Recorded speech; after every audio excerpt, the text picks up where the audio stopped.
David Goggins is an author, speaker, retired Navy SEAL, one of the greatest endurance athletes in the world, and Runner's World called him a hero of running. He went from growing up in an abusive household struggling with asthma, obesity, and racism, to becoming a Navy SEAL, the world record holder for doing the most number of pull-ups in a 24-hour span, and becoming one of the highest paid speakers in the world.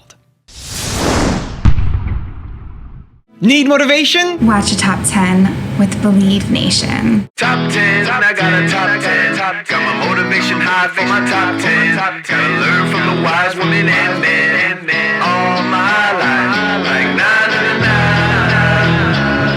For my top 10, top 10, na na na na. This one's for my top 10. Hey, it's Carmichael, and I make these videos because you are probably the most ambitious person in your circle, but you know you're capable of more, and you get that push by surrounding yourself with the best. So today, let's learn from one of the best, David Goggins, and my take on his top 10 rules of success. Enjoy. Okay, let's kick it off with rule number 1. Have a morning routine. What's your morning routine? Every morning, without fail, the first thing I do is I run. Without fail. I haven't missed a day of running since 2016. Okay. So I get up, I do that. 4 days out of the week, I go to the gym, and every single night for 5.5 years, I stretch out for at least 2 hours. That was a killer part of the book. Every night. That's where so when you go so hard, mentally, physically, emotionally, spiritually, you have to have time set aside to quiet and recover. Recovery's big. The mind, especially the mind and the body. Yep. This is my time. There's no phone calls. There's no emails. The world does not exist. Yep. Because I have to get ready for tomorrow. Yep. Get the body opened up. Why? Because as I won't get too deep into it. You went deep into the book. It was awesome. But your body's getting tight. Yeah. You go hard, Tom. Yeah. A lot of people go hard. What happens is that stress starts to tighten up that psoas muscle. Hip flexors, psoas, So lower bad. back. You got back problems all of a sudden. You have no idea That's why. right. It's all tightness. It's all tightness, man, because you're constantly charged and going hard. Rule number 2, examine your darkness. When I left, I was young. I had a young kid's point of view on my father. So when I was 22 at 300 pounds, I went back to see my dad. Because I wanted to make sure that what I saw at 8 is the same vision, because it's my father. I don't want to not talk to my father, no matter what he did, no matter what I saw, but was it through a young kid's eyes? So at 22, I went back. And I was able to examine him as a man, as a fragile man that I was. Sure. But I was able to examine him. And through this process, by this point in my life, I was examining myself and realizing I have a whole mess of problems. Big time. Some were from him. Some were for people that bullied me. A lot were from me. And in knowing how messed up I was able to examine everybody around me. I examined him. And I examined him to know, my God, the insecurities that you must have, the problems that you must have inside of you, I don't want to have those. I come from my father. I have what he has. And I didn't want to be him. Why he made fun of me, my brother, why he beat the hell out of me, my brother, my mom. It comes from a dark place, an insecure, dark place. Why he womanized, why he sold prostitutes, why he ran, all this stuff he did. A good human being doesn't need to do that. A fulfilled human being doesn't need to break anyone down. All they do is want to build you up. So anybody you meet that calls you out of your name, that bullies you, that messes you up, that makes you feel not lifted, they are dealing with something deep-rooted. Yeah, you have to have a tough tone with some people to help them out. There's a difference. You have to be hard. I'm hard on people, but it comes from a good place. Yeah. The biggest lesson he taught me was how not to be. And that's why I had to fix what I was. Because insecurities make everybody around you feel like hell. And that's the one thing I did not want anyone to feel like. That's why I judge no one. Tons of whites have called me nigger. Tons of people have hurt me. I judge no one because I know where it comes from. I know you. I was once you. That's why now the place I'm at, you get a get out of jail free card. You need to help yourself. You ain't bullying me, man. Right, you're fine. I'm good. Whatever you throw at you, I'm good. You're like, I know what's wrong with you because I was once you. Right. So I started to examine people, examine myself, examine my darkness, realizing how I cannot be, but I got it from examining him. Saying I cannot be that. Rule number 3, treat life as an endurance sport. A lot of us are being forced into solitude right now, in our homes, apartments, wherever we live. But we're also being forced into solitude in our own minds. Life is the most brutal endurance sport of all time. And that's what we have to love about it. We have to flip it on its head and love the fact that life continues to attack us. There are no timeouts. You can't just go like in a sporting event when the coach doesn't like something and call timeout. You have to figure shit out on the fly. You have to be that person who's always prepared. But the solitude right now that a lot of us are dealing with is what we don't want to deal with. It's the fact that we have to think about all these things that we don't like about ourselves. We like to use life as a big escape. That escape is not there anymore. All these distractions that we use, they're no longer there. This is the time right now for you to stop avoiding things. Get that pen and paper out. Look inside yourself. Stop looking at me or other people out here to be the hero of your story. This is time for you right now in all that solitude to get to know who you are as a person. Be alone with yourself. Write that shit down. Start to face these different things in life. Knowing one thing in life, we are all very fragile in this world. We have to know that when we die with some meaning and some purpose in this world. Stay hard. Rule number 4, become your best. In chapter 11, that's the last chapter, right? Right, last chapter. And Adam does a wonderful job, sort of narrating and telling the story. But then you broke into this piece that I had such an even deeper appreciation for you, where you're like, look, man, like this visualization about like one day when we all die, right? So would you mind, I mean, I know it's totally in the book. No, it's fine. But I think it's a great way to wrap this. So let's say this, man. So I don't care what you believe in. I'm not judging you. I believe in God. Yeah. I don't care if you're atheist. I don't give a damn what you are. But for this scenario, yes, let's say that you're God. Yeah. Let's say that you guys, for those of you who read my book, get the audio book or the hardcover, whatever, I used to weigh 300 pounds. Yeah. Yeah. I was 175 in high school and 300 pounds. Yeah. Let's say that I didn't improve myself at all. I die at 75 years old. I'm 300 pounds. I worked for Ecolab my entire life, making $1,000 a month. That's what I made. Yeah. And I go to heaven, and you're God. And you have a big, long line of people. And I'm standing in line, I'm coming up, I'm next. So you have Mary Ann. And Mary Ann, you're talking to her, you're judging her. And I'm like, what the hell does God have in his hand? What's that paper? Yeah. And so God tears it away and throws it in the trash can, and Mary Ann goes walking away. Yeah. Now, you have a piece of paper in your hand, and I'm next. And God says, sit down, David. David Goggins. That's right. David Goggins on top of the paper. And I say, and God gives me the paper. And I look at it. When I'm reading this paper, and on the paper I'm seeing all these amazing things. You were a 185-pound athlete. You ran all these crazy races. You broke records. You were a Navy SEAL. You were the only person to do this, do that, do everything. You had a best-selling book, man. You changed millions of lives. And I look at God, who is you right now, and I say, this says David Goggins up here, which is my name, God, but this isn't me. I'm I think you gave me the wrong paper. And God says, no, because God knows all, God sees all. And God looks at me and says, this is what you should have been. This is what you should have been. Book. Yeah. This is what you should have been. Yeah. You should have been this. We all have a choice in the world. Yeah. God, or whatever you believe in, knows what you're supposed to be, knows what's inside of you. Yeah.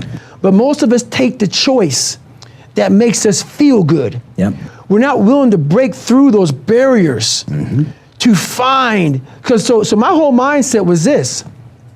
That's how I visualize. I visualize that one day I will be judged by something much more powerful than me. Yep. And my whole thing is, while I'm living on earth, God knows everything about David Goggins. Even God, I want God to be up there with a pen, get another piece of paper saying, He did what? I didn't even know he'd do that. I didn't know he'd do this. I know. So I want God to be impressed with how I turn out. Yeah. Which means I want to check off every single box of all the possibilities of what I'm supposed to be in life. Yeah. Leave nothing to question in my life. Also, if you want to have more confidence and self-love, check out my 254 series, where every day for the next 254 days, I send you an amazing link via email to an unlisted video that will boost your confidence. It's free. The link to join is in the description below. You will never learn from people if we always tap dance around the truth. Everything I didn't want to do is what got me to where I'm at today. You can outwork anybody, no matter how badass they are. Rule number 5, be mature. How do you react or respond when someone says something to you negative or cuts you off in a car, or just something happens in life every day that could potentially upset you? Do you react? Do you respond? Do you do nothing? Do you give them a hug? I mean, what is the process for you now? The process used to be angry David Goggins. Scream at them, swear at them, Yes. Pick a fight. That was the old me. Yeah. The old me was pick a fight, go do whatever. Through this process of my life, when you get to this point I'm at, and I still be in the car and I'll talk to my fiance, this is jackass, whatever, whatever. I now know that I can escalate a problem. That's not really a problem. I have a throttle, and that's through self-examination. Yeah. Is this a big deal? Is this something I need to approach with a level 3 engagement of like, we're going at it? Right. Or is this a level 2 engagement? So now you have to be mature enough, and I'm really big on maturity because I was never mature for so many years. With age and knowledge, you have to bring in maturity. Age doesn't mean you're mature. It's going back in and say, okay, man, look, I'm at a point in my life, what is smart? If I do this, I can see the future. I can see that if I do this, this is going to happen. I'm going to escalate this problem. Is this warranted? There are some things that warrant me to escalate a problem. Yeah. And that's what I do now. I take it through a process. You rate it, yeah. Yes. It goes on a rating program. Rule number 6, don't let fear stop you. The most important step we're ever taking in life is our next one. But a lot of us get our feet stuck in concrete. We get our feet stuck in concrete because we're afraid to make enemies. We're afraid to speak what's on our mind. We're afraid of being in that group of people. And when you walk away, we're afraid of what they might say behind your back. All that fear clouds your brain, clouds your thinking. One thing in life, you're gonna always have haters. Embrace them. If you can walk on water, trust me, your haters will say you can walk on water because you can't swim. Learn one thing, shut the noise out. Embrace the fact that people don't like you. It means you're doing something right. Stay hard, stay in the fight. Rule number 7, become a savage. If you can dream and not make dreams your master, we all have dreams. I had it when I was younger. So I figured the best place to make those dreams come true are in isolation. So I walked into isolation as David Goggins, but I walked out of isolation as Goggins. When you become a savage is in isolation. When you're training for a big MMA fight or just a boxing match, you don't stay outside of isolation. You go in isolation. And that's when your mind changes. That's when your focus changes. Your dedication changes.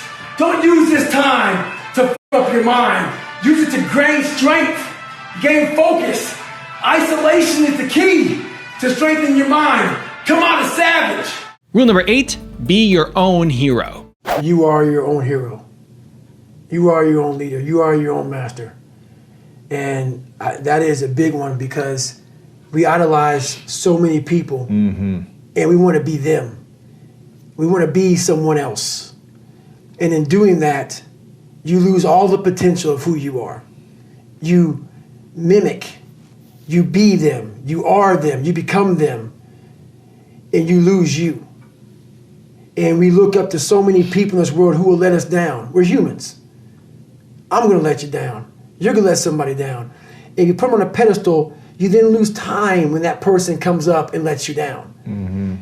You must hold yourself accountable, and being your own hero, that's what that does. You make yourself so totally accountable for who you are. You focus on you and only on you to become the best person you could be for others. Because we leave a lot on the table, not searching who we are. And then therefore, you die not knowing your greatest potential. Rule number 9, enjoy the pain. So I'm sitting there and I think I'm gonna die. And worst shape of my life. And I'm in this tub and I'm jackhammering and I had this hot water hitting me. And I'm literally in the worst pain, my shins, my feet, I'm broken. And I'm just sitting, I'm cramping up. And she said, we gotta get you to the doctor. You know, your mom's worried, I'm worried about, like, we've never seen this before in my life. And I go, I'm not going anywhere. I wanna sit here and enjoy this pain.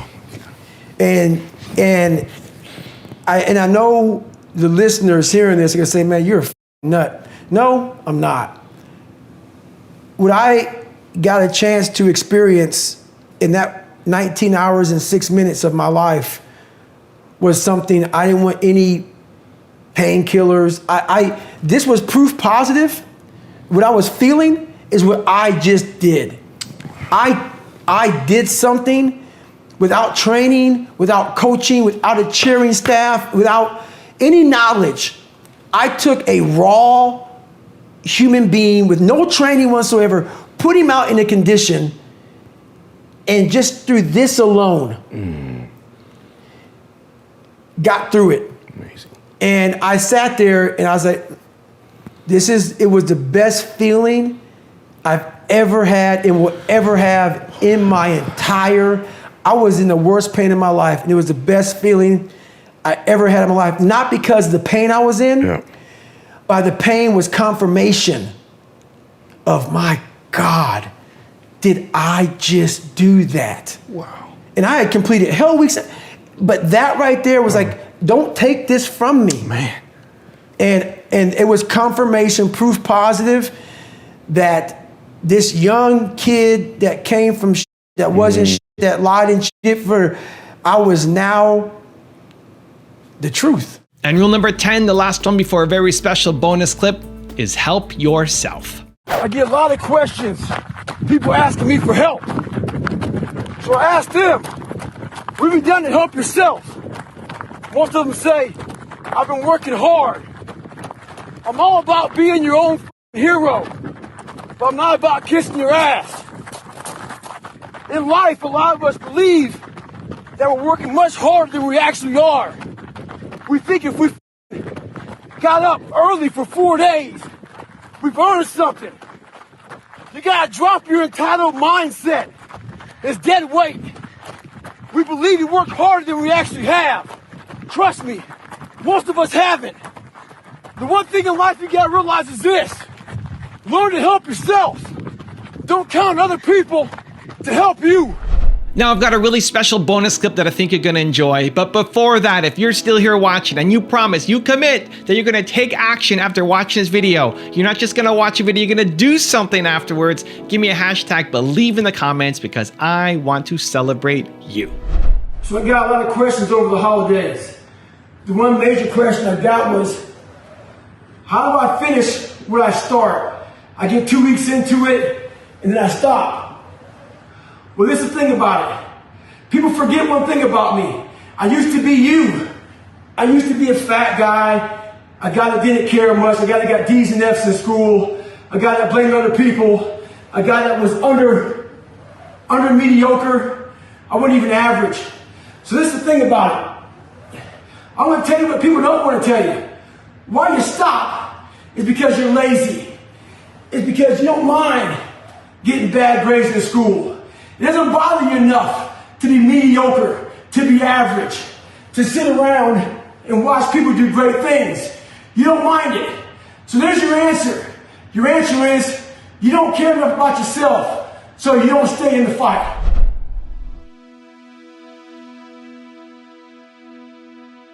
If you want 10 more amazing rules from David Goggins, check out the video right there next to me. I think you'll enjoy it. Continue to believe, and I'll see you there. In the race of life, life's not going to give you a glass of water when you're thirsty. The next challenge is usually the toughest thing out there.